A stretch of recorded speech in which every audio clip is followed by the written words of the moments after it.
Olá, bem-vindos a mais um vídeo.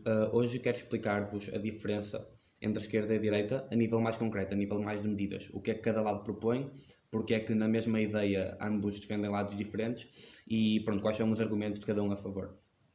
Depois, mais à frente, quando fizer mais vídeos, vou tentar explorar cada uma das medidas em particular, para vocês perceberem, porque cada uma delas tem consequências e motivos e ideologias por trás.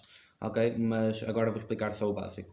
Então, por exemplo, a esquerda, a nível de salário mínimo, defende um salário mínimo maior, quer melhores condições para os trabalhadores e melhores condições para as famílias, e acha que ao aumentar o salário mínimo vai conseguir que eles tenham mais dinheiro, porque aparentemente faz sentido. Se obrigarmos as empresas a dar mais dinheiro aos trabalhadores, eles vão ter mais dinheiro e vão poder ter uma vida melhor. Portanto, a esquerda defende isso. E depois também defende que ao terem mais um salário maior, vão gastar mais dinheiro nas compras pagam impostos e portanto volta a ir para o Estado e o Estado pode mexer mais na economia. Pronto, são basicamente os principais pontos da esquerda para o salário mínimo aumentar. A direita, por outro lado, acredita que o salário mínimo magoa a empregabilidade. Por exemplo, uma empresa queira contratar funcionários, vai ter que contratá-los à primeira, ou seja, sem saber se a experiência deles é muita, sem conhecer os funcionários, é logo um risco grande e a maior parte dos contratos já tem legislação em que tem que contratar por uma certa duração ou tem que fazer um certo tipo de contratos, ou depois não podem despedir a pessoa sem algumas causas. Portanto, é um risco que a empresa está a correr para contratar as pessoas. E muitas vezes as empresas, se o salário mínimo for muito alto, não vão querer correr esse risco. Depois, por exemplo, quanto a aumentar mesmo o salário mínimo, já se vê o exemplo do McDonald's, que simplesmente substituiu as pessoas por máquinas, porque ficou mais barato contratar máquinas e pô-las lá do que ter tantos funcionários a trabalhar. Pronto, e agora é um custo fixo, que é a eletricidade. E as pessoas foram para o desemprego. Portanto, temos agora lá 3 pessoas quando podíamos ter 8. Pronto, e também acaba por ser uma coisa para os jovens. A direita defende que o salário mínimo magoa os jovens, porque os jovens, vamos imaginar o emprego como, vou tentar fazer assim uma escada, ok? Uma escada, e os jovens começam aqui, ok? Estudaram, pode ser o 12º ano, pode ser a faculdade, e eles agora querem começar a ganhar experiência. Para ganharem experiência, eles vão aos trabalhos em que lhes pagam pior, em que as funções não são assim tão complicadas, mas que já conseguem começar a aplicar os seus conhecimentos. Depois continuam a progredir para trabalhos que pagam melhor e que têm que se especializar mais, etc, etc, etc. Muitos ficam aqui, outros já vêm para aqui, outros já vêm para aqui, etc. O que se passa é que ao aumentar o salário mínimo, nós estamos a tirar este grau, porque a empresa terá que pagar logo este ou este nível.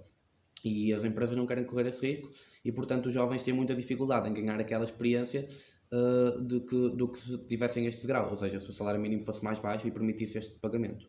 O que acontece também é que os jovens estão aqui e continuam aqui a trabalhar e não recebem nada. São os estágios não pagos, os estágios não remunerados e que têm alguma parte da lei que permite que existam estágios porque é para ganhar experiência.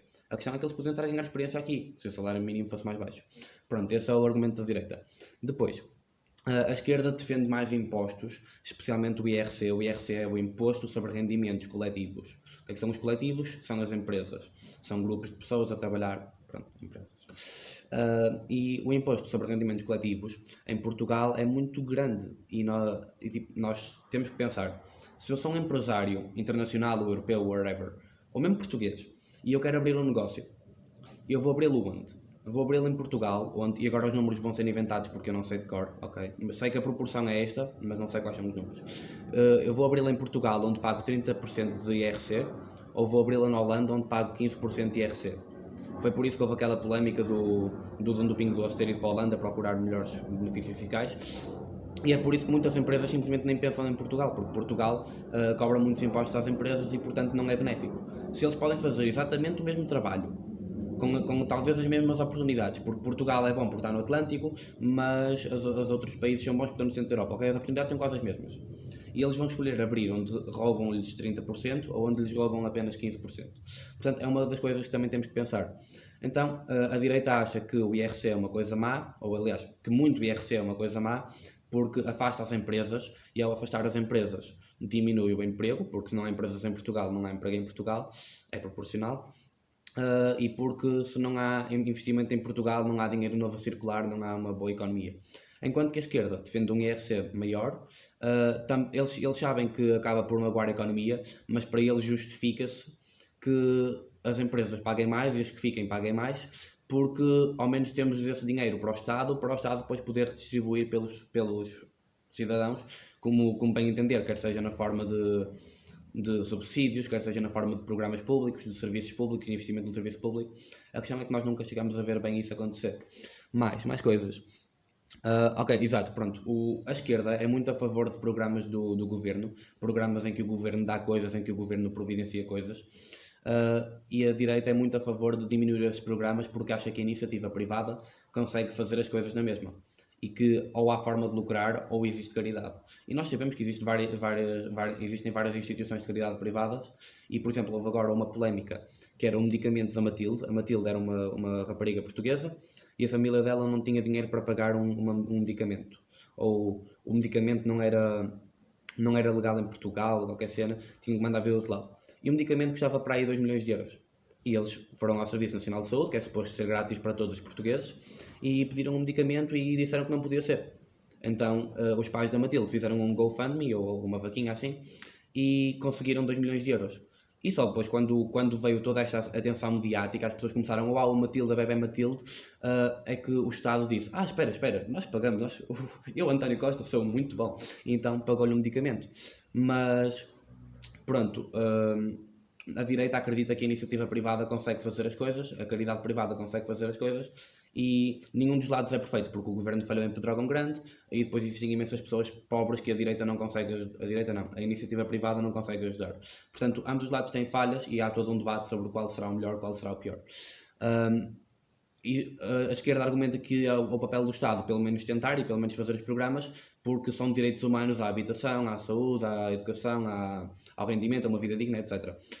E a direita acredita que isto aqui é ineficiente e está a roubar dinheiro aos portugueses e que pode ser feito de outra maneira menos invasiva. Ok, mais coisas. A esquerda é a favor de subsídios. O que é que são subsídios? Muito resumidamente, pois acho que subsídios é todo um assunto novo que posso explorar noutro vídeo, mas subsídios são dinheiro que nós damos a alguém para essa pessoa fazer algo. Por exemplo, eu posso dar subsídios à agricultura se quiser que os agricultores invistam na agricultura e cultivem uma certa...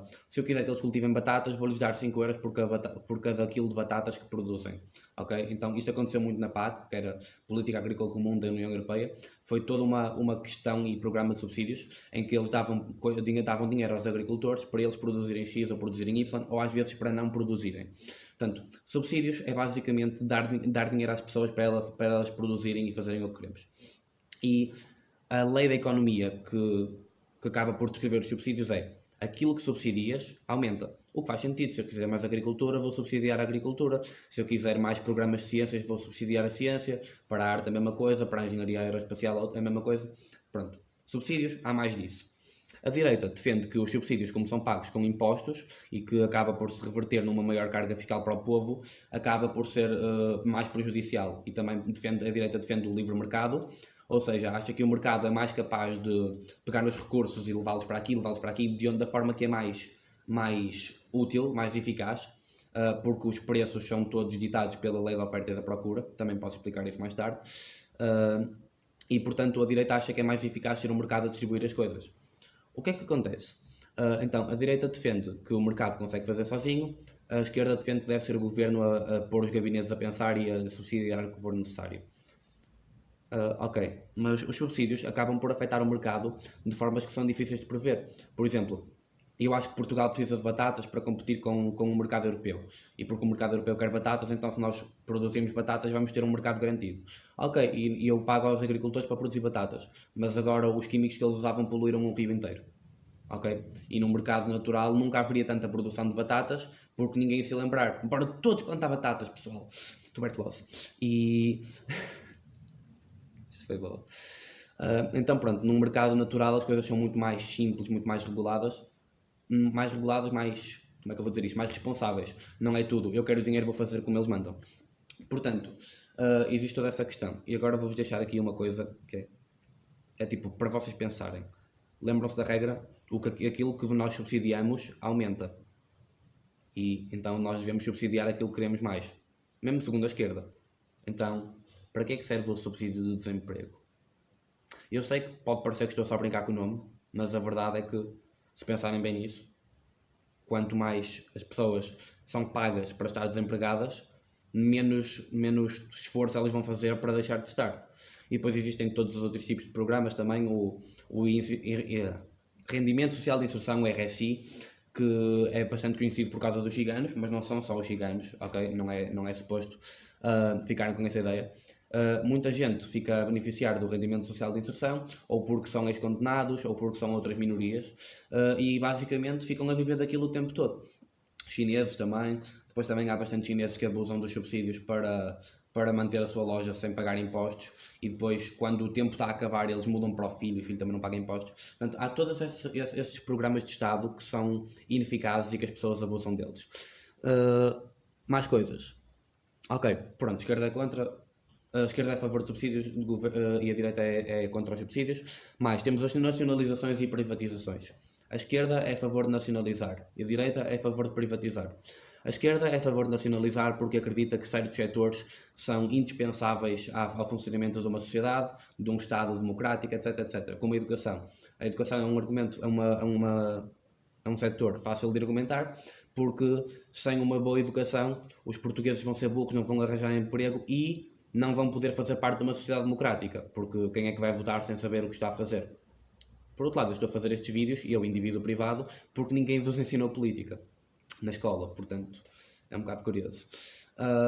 Pronto, então, basicamente, a esquerda argumenta a educação, a saúde, a segurança, os militares, agora RTP1, apesar de haver competição privada quase grátis, tipo, pagam mesmo pela mel, pela zona, etc. A RTP1 também é essencial porque é um canal de informação pública e de cultura. Depois, os aeroportos, a TAP, de alguma forma é necessária, apesar de termos não sei quantas outras empresas, a Ryanair é mais barata. Custa o que custar, eu sei que os serviços não são tão bons, mas é mais barata. Temos outras coisas ao mesmo preço que a TAP, com o mesmo serviço. Não faz muito sentido estar o Estado com despesa e a gerir aquilo. Segundo a direita. Eu sou de direita, portanto, de vez em quando passo as opiniões, mas quero que percebam que estou a tentar ser imparcial. Pronto, depois, as nacionalizações também são muito uma questão de ideologia, porque segundo o socialismo e o comunismo, que são tipo a extrema esquerda, tipo a esquerda levada ao seu ponto limite, são que o Estado deve ser o dono de tudo, porque o Estado são as pessoas e assim as pessoas são os donos de tudo e todos vivemos numa sociedade feliz. E a direita defende as privatizações porque é menos custo para o Estado em estar a gerir as coisas, é mais formas de haver competição e concorrência privadas, e agora, segundo uma segunda ou terceira lei da economia, é que a concorrência e a competição, a livre concorrência e livre competição, são boas porque se a empresa A e a empresa B estão a competir por evidenciar o mesmo serviço e temos todo um mercado que vai consumir, então o mercado só vai escolher a empresa que for mais barata e com mais qualidade, e vão tentar encontrar esse equilíbrio e escolher a empresa consoante isso. Portanto, se uma empresa for muito cara ou de baixa qualidade, eles vão escolher a outra e vice-versa. Portanto, se houver um monopólio do Estado, digamos, na educação, eu sei que existem escolas privadas, mas imaginem, há países que não há, se houver um monopólio na educação, as pessoas não vão ter outra alternativa sem ser ir para a escola pública. E portanto a escola pública não tem que se preocupar em melhorar assim tanto, porque vão fazer o quê? Não ir para a escola? Não, desculpem, a escola é obrigatória. Então, percebem, tipo, há todo esse monopólio. Monopólios são maus, e vou fazer todo um vídeo sobre monopólios, isso é super interessante. E não é bem como o jogo, mas acho que vou conseguir explicar.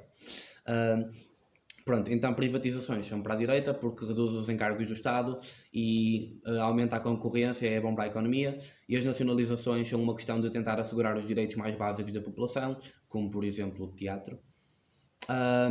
E pronto, e a nacionalização é isso, é um objetivo também no sentido de avançar para o comunismo e para o socialismo, de dar mais poder ao Estado, que segundo a esquerda é dar mais poder aos cidadãos.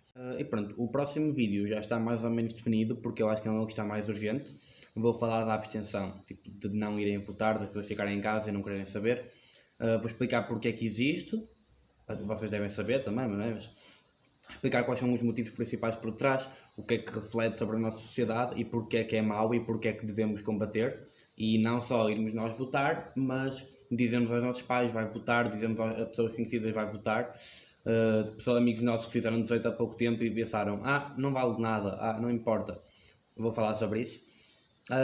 E portanto esse vídeo espero que partirem mesmo.